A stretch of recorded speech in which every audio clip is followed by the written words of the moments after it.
Assalamualaikum warahmatullahi wabarakatuh. Berjumpa lagi di channel Meja Guruku. Kali ini kita akan membahas tentang sifat koligatif larutan, materi kelas 12 ya. Sifat koligatif larutan apa sih? Sifat koligatif larutan itu, sifat koligatif adalah sifat yang dimiliki oleh sebuah larutan ya. Kalian masih ingat larutan itu terdiri dari zat terlarut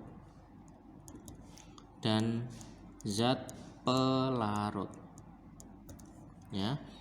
Kalau zat terlarut dan zat pelarut ini dapat menyatu secara homogen ya, artinya homogen adalah tidak dapat dilihat antara zat terlarut dan zat pelarutnya. Contohnya seperti larutan gula ya. Nah, larutan gula ini termasuk campuran homogen yang terdiri dari zat terlarut yang berupa gula dan zat pelarutnya adalah air. Nah, zat terlarut itu jika ditambah dengan zat pelarut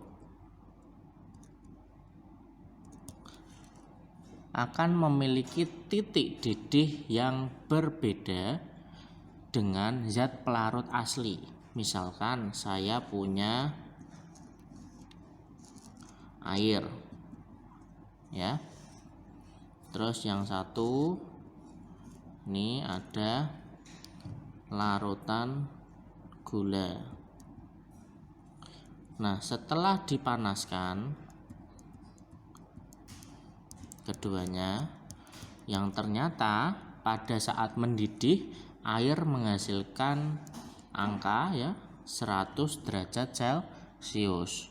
Namun pada larutan gula suhu yang terdeteksi adalah 100,52 derajat Celcius. Nah, karena air dan larutan gula memiliki suhu atau titik didih yang berbeda, maka dari itu setiap larutan memiliki sifat masing-masing yang disebut sifat koligatif larutan. Oke. Karena ini pada saat titik didih, artinya sifat koligatif yang pertama adalah kenaikan titik didih ya. Nah, sifat koligatif larutan ada berapa sih?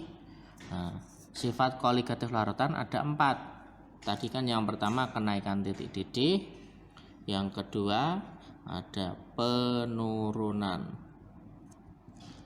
titik beku, yang ketiga ada tekanan osmosis, yang keempat ada penurunan tekanan uap ya.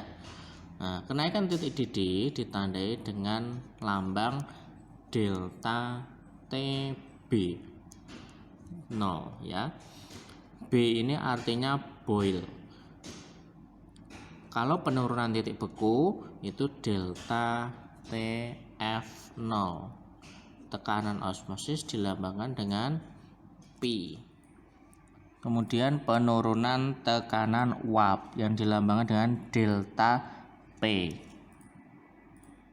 Molalitas ya biasanya dilambangkan dengan M kecil sama dengan gram atau massa per mr kali 1000 per gram pelarut dengan satuan gram.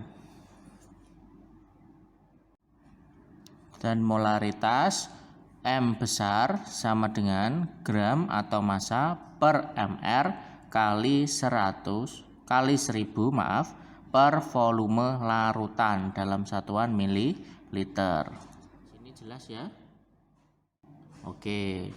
Nanti kita akan lanjut membahas tentang latihan soal untuk molalitas dan molaritas. Cukup sekian.